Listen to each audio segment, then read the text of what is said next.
Fuglsgaard, det sparker han jo hamrende sikkert ind, selvom han brændte for ikke så lang tid siden, så er den her jo helt sikker, og i det hele taget kom han rigtig godt i gang. Må bare tage den næste, også en Movsician-mulighed, han stod for meget af det, Randers bragte. Jamen, han er jo svær, ikke? Altså, går du tidligt på ham, ikke i fart, så overløber han der måske ikke. Så får han Martin Albrigtsen helt ned i fart og sætter ham fra 0. Ja, det er jo stærkt nok. Altså, det er det. Men det er jo en svær spiller, når han kommer i fart mod dig som forsvarspokker, skal du gøre, ikke? Dine spiller, vi har lidt situationer for han. Nej, men han er jo enormt god til at løbe ud i det rum, hvor vi giver plads. Altså, nu vi går op med en bakke i højre side, så er det først, så løber han jo derud. Og med sammen, når de vinder bolden, så ved de, hvor han skal have bolden også. Det eneste, man kan sige, det er vel, at han laver for få mål.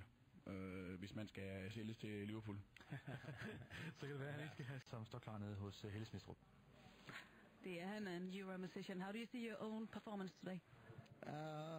I can't be too happy with it just because, we drew at home and, I had a few chances that I could have put away or laid that off. So, a bit disappointing, but again, Midtjylland is a good team and they create chances and they score goals, so...